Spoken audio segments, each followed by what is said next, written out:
Moving on to the next story of discussion. This is an article coming through from Z Diary.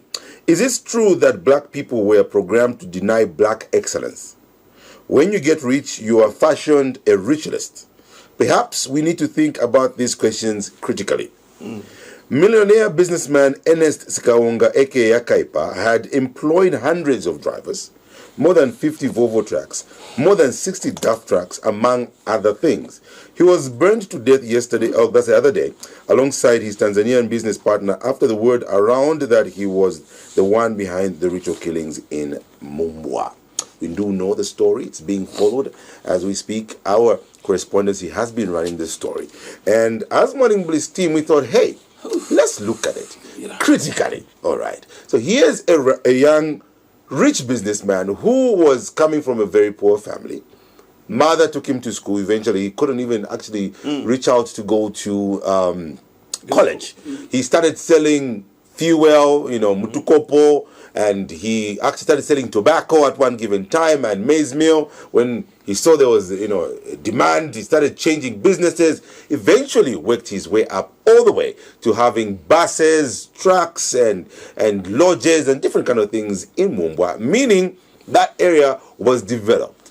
But in the recent happenings, he was suspected as a ritualist. People went into the lodge, which they found something that looks like a coffin, whether it was or not, and people killed him. All right, so people actually used, all these issues, and they just killed him. So the question I'm going to ask here today: should we take the law into our own hands? Why should we always think that rich people who are not educated are ritualists? Is that the case? Where are we going as Zambians? There we go. It's out there. All right, I'll start this side this time, and let's analyze. So here's a big businessman. He's gone. He's gone. Well, first of all, it's a sorry, very bad news. When I followed it on the social media, and the government also came in to speak what happened in Mumbwa. I feel sad because the mindset that we have. We have got that mindset whereby we want just to operate on the same level. Here is a man with a small, humble background. I said the Lord raised him to where he is, and then suspicions comes in, where people now comes in to burn, and he ended up actually in a death. To me, actually, I felt very bad when I followed this news that was trending. But as a clergy, I stand to say that we have to be very careful. God can raise anyone, whether educated or not educated. It's Him who gives wisdom to have all these, riches. So this, story that we have heard, I'm telling you, my presenter, it gave me a lot of concern just to pray over it. Say, God, where are we going? That's the mindset that we have as Africans. We don't want to see someone go up. Every time we see someone goes up, people were upset. People were upset. Okay, understandably so. There were people that were killed before him. All right, in suspected ritual killings. Now, if it's true, it could be true. It could not be true. All right, it's a twofold. He can't answer because he's gone. So we cannot really go into that. That case is done and dusted. Yes. But the people that are alive today, that continue to do these things every time, where Mfwiti is a manga, because there's just nothing you can prove that Mfwiti, but you want to take your own, the law into your own hands. What can we tell the people that are remaining now? We are here. That's why, thank God for this program. We are educating the masses there that, you have to be very careful. That's why the law enforcers, they are there. If you find something is maybe the news of such kind of a nature, report it rather than you take your law in your hand. And look at what we have lost actually today in the name of the Lord. May God help us that we should be very careful, more especially us as clergy. Thank God that, we take advantage of our platforms in our churches, to educate our people, that when such things happen, they should not actually go into a street and start destroying, certain properties. What I saw or what I learned, I think for me as a clergy, is to trigger a warning to every person who were involved in that, I think this should not be repeated again. Apostle? I like the clip. You started with first and foremost, do not judge. Okay. That's the most important thing, first and foremost. And life is sacred. Yes. Life is sacred. It's not in anyone's hands or power to judge anybody. That judgment that was pronounced on that young rich, by the way, in the Bible there's one, young rich, that punishment that was meted on that young man was not supposed to be done in the manner it was done. Life is sacred, and there's God. Psalm 100 verse 3 says what? We are the work of God's hands. God himself created us. Yeah. The best we can do, that's why they are law enforcers. If among those who were stoning to the extent of killing or burning that young man had evidence of what they saw leading to what happened, then no wonder we have police around us. We have law enforcers around us. The best they could have done is that we have this evidence pointing to this, and this man deserves to be arrested. And like what they did, if anything, you remember the Bible says that, please kill him. We don't want him, we want Barnabas. We want Barnabas. Then they said something that was very funny. They say that we don't care even if his blood is upon us and upon our children. Now, underline that word, and I want to educate our dear masses here. They said, we don't care if his blood is on us and even on our children. Yes. All we want is get rid of him. Give us Barabbas. So my point is this. You do the thing like what happened in Mumbwa. Okay. You are in the forefront killing that young man. What you have done, it's a generational problem you have created. Thank God it was Jesus who died. And his blood speaks of better things. It doesn't speak of vengeance. It speaks forgiveness. His blood speaks of love. Now, that blood of Mukaika, what's the name again? That blood of the young man who died is not the blood of Jesus. So that blood will be on everyone who participated in that act. They'll be tormented for the rest of their lives, because that's just what happens. You kill some, because Jesus was innocent. Let's assume that young man was innocent, just like Jesus was innocent. So there's a direct interpretation that if you kill an innocent man, his blood not rest. It will burn you and your generation. So it is not right, however we know, however we see whatever we see on people, to judge people first and foremost. Secondly, to kill people. It is not right. It's unbiblical. Life is sacred and it must be respected, and life must be feared. So people claim they saw a coffin, which I have not seen. Okay. But it's apparently something that looks like a coffin. So it's one of those headboards, footboards, where it's on top, it's a bed, and then it's like, so these are unconfirmed stories, but this is what's on the ground. But then I started thinking to myself, okay, so if you found a coffin in my house, it's my coffin, which everybody else is going to go in anyway. All right. So is it wrong for me to buy a coffin and say, hey, my coffin, I put it in the house? Before Apostle comes in, come on, what now? First and foremost, we are Africans. That just by way and nature of Africans, because of our belief system, and because of the way we understand certain things culturally, customarily, it becomes a taboo. But it's not wrong. This is modern age, modern time now. People are buying graves. Go to the Memorial Park today. People are buying. So it's modern day life. But olden day life, it's mystical. How can this person be doing this? Because of our background, our cultural background. But again, it will be folly for me sitting here and pretend that these things don't happen. It will be folly. I was just telling him outside. I said, this young pastor just came out and said openly, I'll do whatever it takes for me to be heard and to be known in this world, not in this Zambia. In this world. Okay. Whatever it takes, I will do it. Okay. So it will be folly for me to sit and pretend and say, no, there's no... Ubunoshubwa buroshi. Yeah, Kuwaba, yes, of course. Yes. So it will be It's for. true. So I'm not, but I don't know. I don't live in Mumbai. I'm just saying those things are there. People are rich dubiously, and also people are rich through hard working. Yes. Yeah. Yes. So we only pray.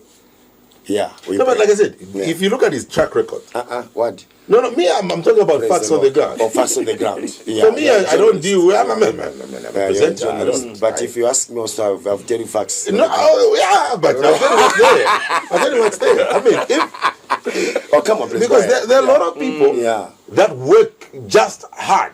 Yeah. Which is true. Yes, right? which is No, very And correct. then I'm coming to this man because I want to say something. Very true. So now, if the person believes in witchcraft as his religion, you who doesn't, why does it make it a difficult thing to understand him. to understand the other person? Why should you understand you and you can understand him? But not at the expense of another life. No, But that's we how- cannot prove. That's what. That's how the way No, we witchcraft can't. is. No, we cannot prove that Yes. those other people were killed. No. I'm not speaking about Mumbai here. Okay. But I'm telling you what I know. Okay. What I have seen. Yeah. There are people who get rich at the expense of other people's lives. Yes. So, if someone gets to know that at some point, by the way, whatever is done, whatever evil is done in darkness, will be revealed by the light. John 3:20. That's the Bible what it says. So, however and how long I've done it, one day it will come to light. Yes. So, who knows? I don't know. I'm saying who knows? I don't know. But my point is, there are people who get rich over other people's lives. And one day you'll be caught because you've been doing it. I'll give another story, true story. There's this man who had certain fridges in the house Yeah. before Apostle comes in. Now, this particular fridge was kept under key and lock. He never allowed anybody to have access to that fridge. Now, one day, and the maid became curious. No. This can't be happening. What is in this fridge? Okay? I'm saying one day things are brought to light. Yeah. So the maid says, okay, I don't care. I'll break the lock. I want to see. I want to see what is in here. My dear, she opened the lock. She broke the lock and opened the fridge. Mwari mitwe shabantu full fridge.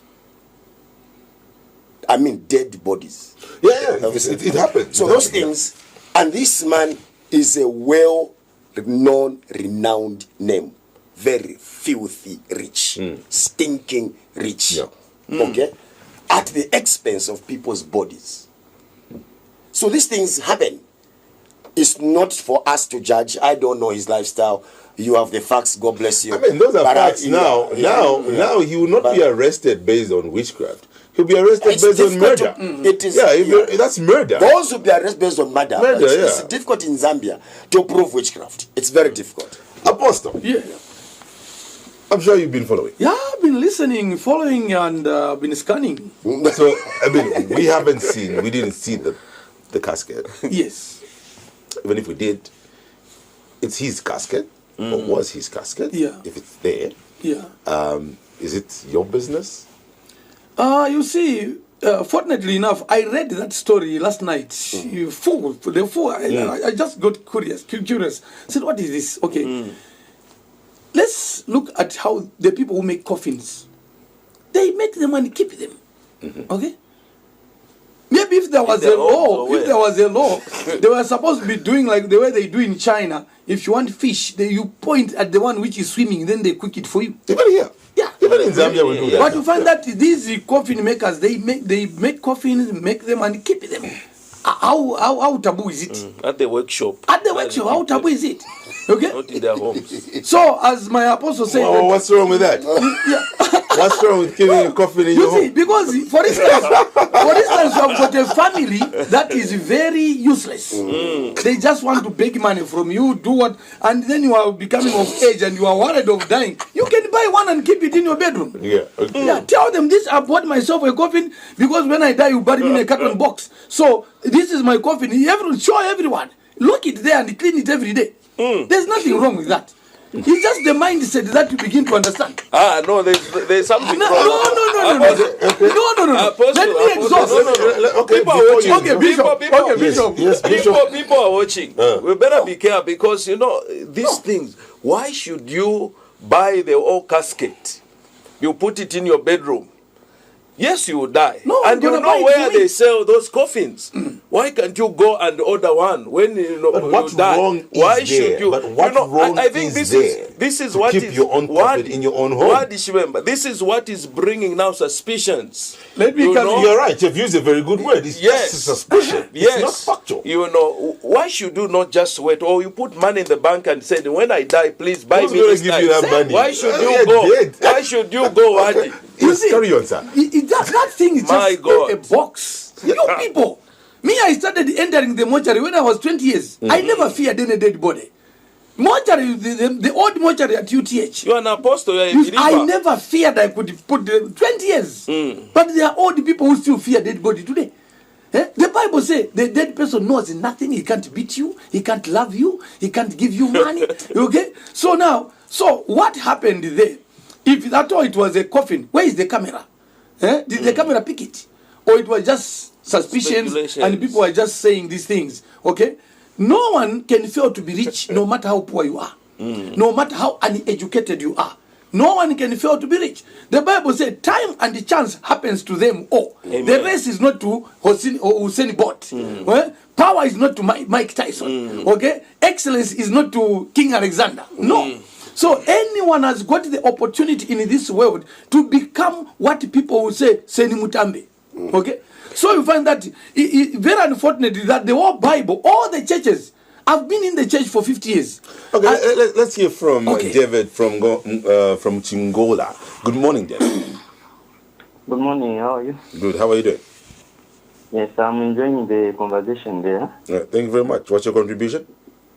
Yeah, and I just want to talk about the part of spirituality and perception. I think as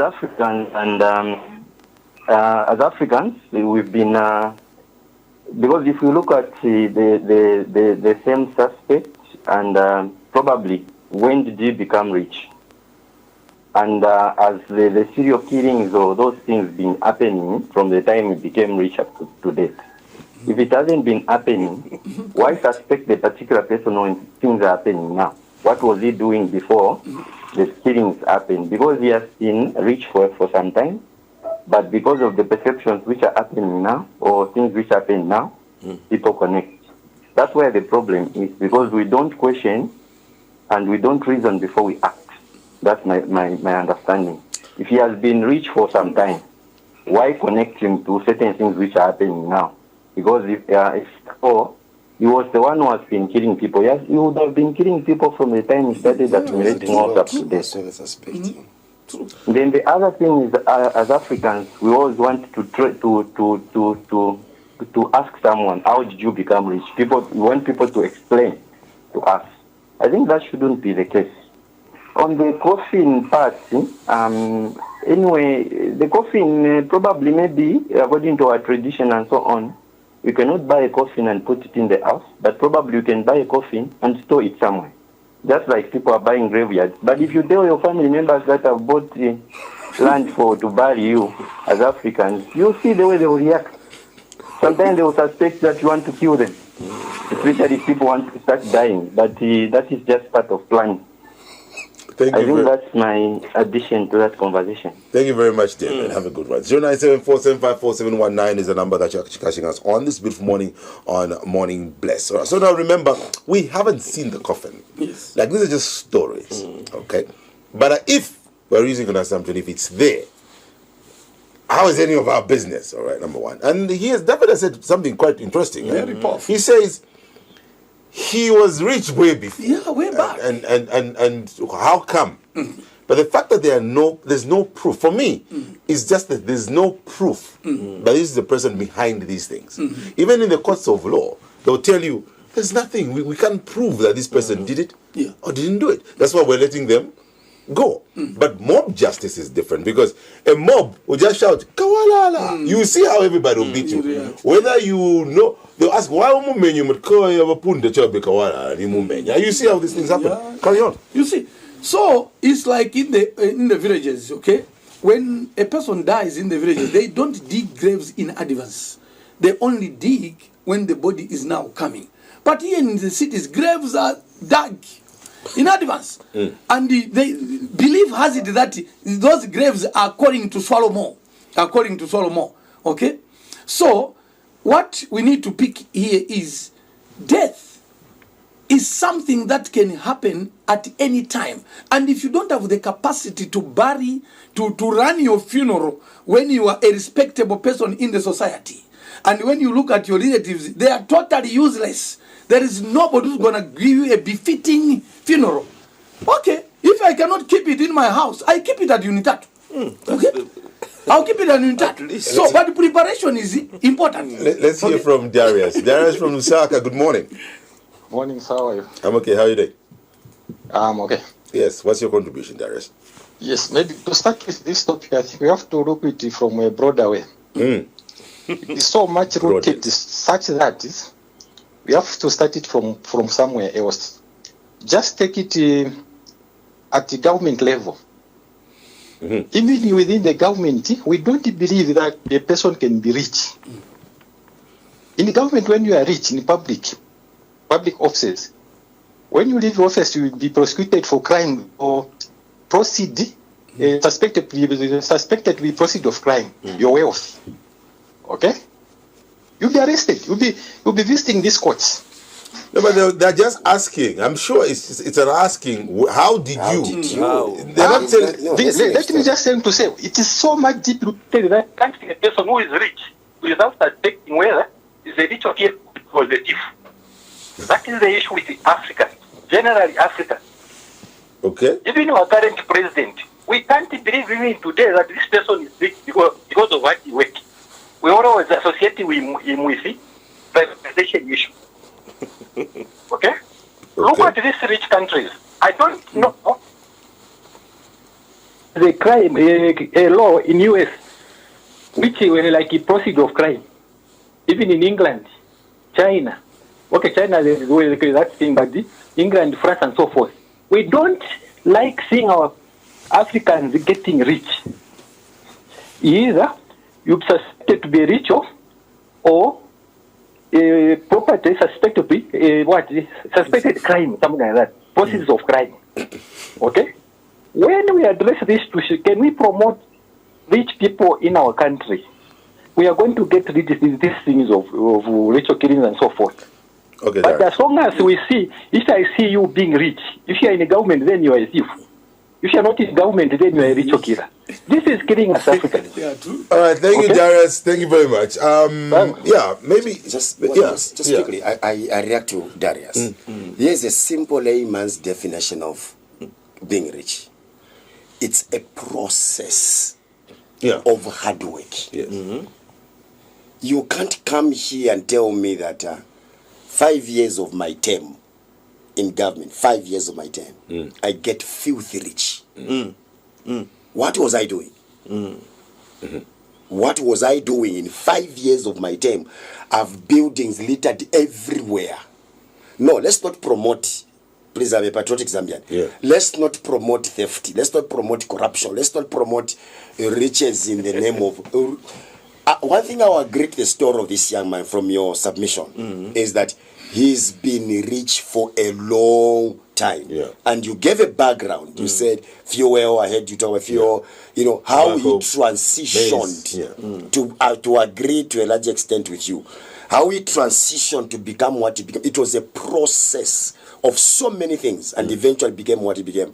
But in Zambia, I want to become rich in 2 years. Then I say, no, I'm rich. How have you become rich in 2 years? In 2 years, in 5 years, how have you become rich in 5 years? That's what, Darius, we are trying to dispute here. To say, okay, I've no problems anybody getting rich. But have a track record. Yeah, because when you look at the issue of proceeds of crime, government queries if you're in public office. Yes. All right? Because those are public funds. You went there, you are poor. So all the government is asking you is, show us how you make that. Exactly. And if it's there's no problem. Yes. Yeah, there's no issue. That's even you see just what? like on church level. Let me come on church level. I started a church today. 3 months of 2,000 people. 3 months. It's not possible. I've been around. Let me say. Okay, before Pastor Membi comes in, let's take one more caller. Good morning. Hello? Hello, good morning. Yes, good morning. Hi, how are you? My name is Chapis Kazwe. Yes, Mr. Good morning to the host. Good morning, men of God. Good morning. Good morning. I was listening to Mr. Sichula, and I've been following your program. There's something that also maybe that I can just add to the program. One of the reasons why the suspicion was there, if maybe this might also be important, the young brother to the late Mr. Skaonga, if you remember, is actually in Mukobeko, and the reason being that he is one of the abductors of the 14 girls. I don't know if you forgot about that. Yeah, I read it. And when they were looking for him, he was actually picked from where the brother was, Mr. Kaonga. Now, that's one of the reasons why if the suspicions were very high. If your brother is very wealthy, how are you an abductor? So I don't know if you can connect those two. That's, you see, the aspects of him being rich, we know his background. We were also working with him in tobacco. But you've also got to look at certain things like, why was this young brother holding, people's children against their will in a house? If that's one aspect you also forgot. Okay, so Mr. Chappie, quick one. We're not here to really judge who's what, who did what, where, and what. That's really not our job. Did you get my point? I said it might be one of the reasons why he was suspected to be a ritualist was because he's wealthy. But how's the young brother involved? But let's say, but how? Those are two different people, and that's what we need to talk about. These are two different people. What my brother does is not my business. All right, so we don't want to talk about the brother now. We're looking at this specific individual because now it will just become a whole roller coaster. Yeah. So maybe let's keep it to the topic of discussion. Okay, so when you follow through also, really, okay, let's just stick to black people basically with riches. Yeah. Few pointers are this. Mr. Sichula mentioned that white people, there's no proceeds of crime. Right now, Joe Biden is being actually investigated over Ukraine when he was vice president. That there's a company that he worked for and he benefited. So it's not really about black people. So track records are very important when we're doing business. It's good to keep clean. So this issue of black people being rich and ritual is not true. We should always prove ourselves when we're doing business. Be clean. But when people now start wondering where you're so wealthy, but there's no clean track record, and us being Africans, and we're a bit backwards, unfortunately, we're not all educated. Right. That also plays a very important role. Education is also key into some of these things. Thank you very much, Chappie. Have a good one.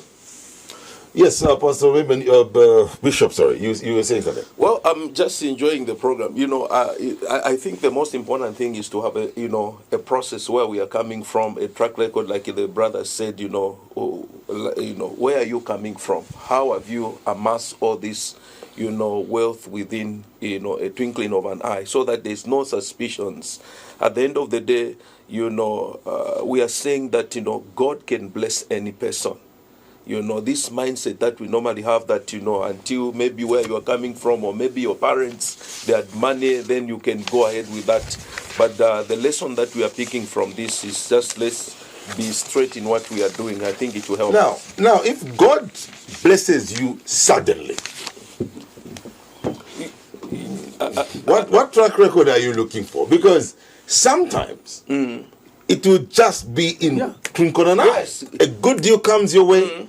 You nail it, you're a millionaire. Yes. No, we can't limit the power of God. God can open a door within just a twinkling of an eye. Here we are saying God. But where these people who use this... Even their God can also do something for them. And this is what is, again, costing people's lives. Unless Because you're God. The Bible says, suffer not a witch to live. At the end of the day, their lives are being lost. But if God blesses you, the Bible says the blessings of the Lord addeth no sorrow. When God blesses you, Wadi, you'll be just comfortable. You will not be fearing anything because it is coming from God. But if it is coming from Lucifer, you'll pay the price. Okay. You see what? This is a dice. It's a dicey situation. Okay. It's like when the Bible says a prophet in his own land has got no honor. Okay. Who is the problem? Is it the prophet or the land where he is? It's both. Okay. Okay. People who cannot recognize a prophet in the land where the prophet is, they will lose him.